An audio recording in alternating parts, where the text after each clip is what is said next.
And welcome to our listeners today. And today I'm sitting here with Matthew Ballenden, who's from the Fresh Earth Food Store. Hi, Matthew. Hi, Robert. Thanks for having me. Yes, awesome to be here in your fantastic shop.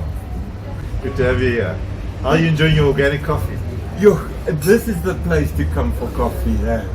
I mean, I think you should travel from Cape Town if you want good coffee. Come here to Fresh Earth in Emiratia. Cape Town thinks they have it all, but they don't. We know we've got it all. So Matthew, tell us a bit about Fresh Earth Food Store and especially your motivation for getting into this business. I have a keen interest in food, natural organic food, and a very big interest in being eco-friendly and having as little carbon footprint as possible on the planet. So I had to work out how do I build a business, make a living, and still live my ideals. And so the business Fresh Earth Food Store was started. We were able to sell natural organic health foods and at the same time have a very low carbon footprint. And Matthew, that's what's really awesome about you and your passion for the industry. You were a chef, and yet you always had this idea of getting into the organic, healthy stuff. And that's kind of, everyone talks about entrepreneurs and having a business that is there to make profit, otherwise it won't survive. And yet you've managed to quite successfully combine this, if we want to call it, be good to the earth and keep the earth fresh. Absolutely. I think the two can go hand in hand.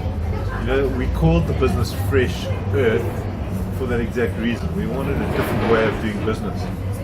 We wanted a fresh way of doing business. I don't relate to people that dedicate the better part of their lives in an industry that's destructive and doesn't add value. You know, for me on a soul level, I can't relate to that. So, I mean, I was in mainstream business and I didn't feel comfortable about giving my God-given talents and energy, my sovereign energy, to something that doesn't give back. So Fresh Earth was an attempt to try and balance that. You know, try and live a capitalist life to get their financial freedom, but leave as little carbon footprint as possible. And the name Fresh Earth, that's how we came up with the name. We wanted to see a different way of doing business. And I think that's really great if one talks about us being in Africa and the future of Africa. We need to look after this planet. And yeah, you are in business, running a very successful business. I mean, the coffee is awesome, yeah. Never mind all the fresh stuff you've got in here. And yet it's still a business and it's making a profit. And just tell us a bit about your change, because the business is like 14 years old, and at one stage it was perhaps a bit more successful financially, and things took a bit of a turn, and how you've steered out of that. Yeah, I think anybody who's in business with themselves knows that things work in cycles. You can't stay on top forever, right? You know, your past success is not your future success. You need to be able to be agile enough to change your business according to where the market is going. And we had to do that.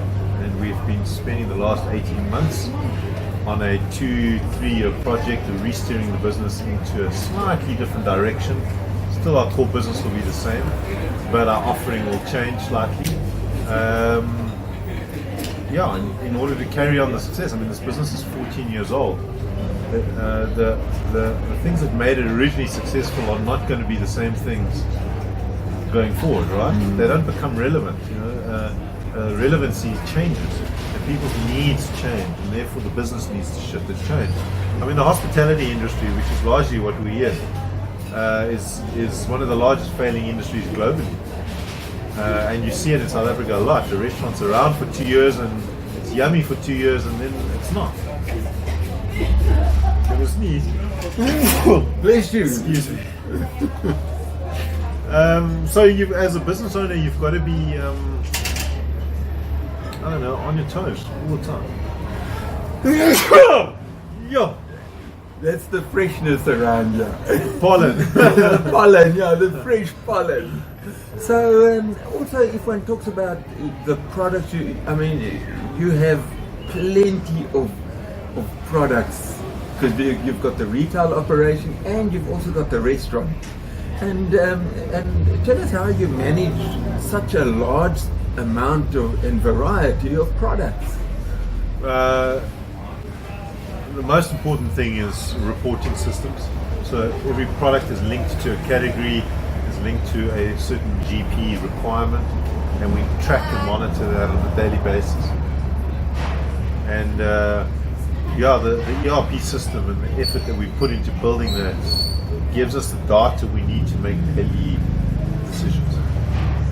And also, if one talks about, you've got about 72 micro lines here. Yeah. It's almost impossible to manage that simply by, like many entrepreneurs do, by the seat of your pants, by walking around. It doesn't quite work like that, does it? Well, it starts out like that, because any entrepreneur, in my experience, was I started my businesses on a gut feel. And my gut feel was this would sell, and these are the needs, right? But that only takes you to a certain point before the gut feel stops working, especially if there's traction on what you've implemented, which is what happened here. You need to be able to track those products and where your money's coming from. So the gut feel and the seat of your pants, which plays a very important role and which is entrepreneurs are famous for, and getting it right. They wouldn't be called entrepreneurs, right? They'd be called failures, losers. We're not losers.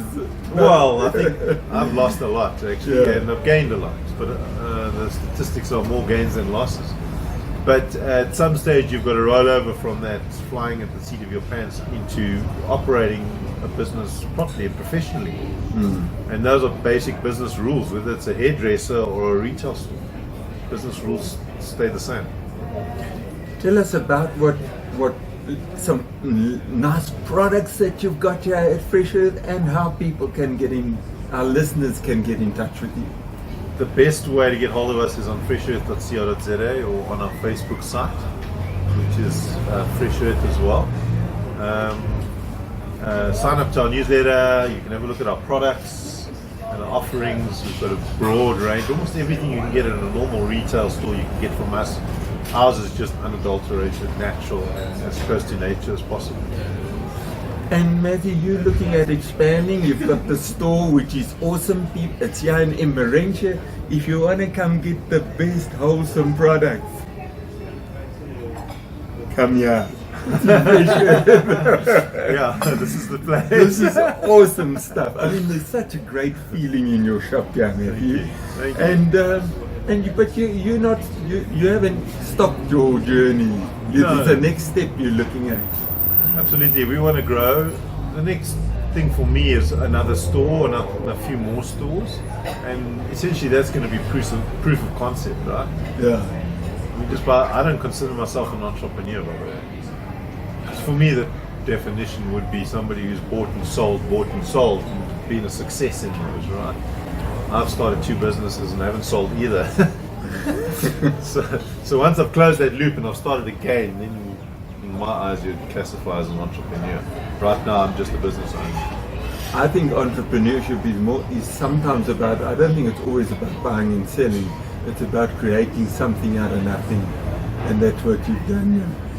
Thank you for sharing with our listeners, Matthew. And for, we said that at the last interview that, and you said it, if you, through what you're sharing here, and you've opened up to our listeners, which is absolutely awesome. And you said if what we do here can make an impact on just a few other entrepreneurs and make their life easier, we've actually made the impact on the world. Absolutely. The power is in the coming together of everybody and the sharing of knowledge. The more you give in knowledge, the easier it becomes for everybody else and yourself. I think we've got things the wrong way around on this planet. We tend to hang on to things for the fear of, and that's not an abundant consciousness. Abundant consciousness is sharing and not feeling threatened. by anything. So I'm happy to share my knowledge and my experiences, the good and the bad. I think we had it the wrong way around until Matthew and Fresh Earth arrived. Hopefully we can have an influence. Hey, Matthew, awesome. Thank you for this interview and sharing your experience with our listeners, and look forward to the journey with you ahead. Thanks, Robert. Thanks for coming. Appreciate it. Okay, cheers. Ciao. Cut.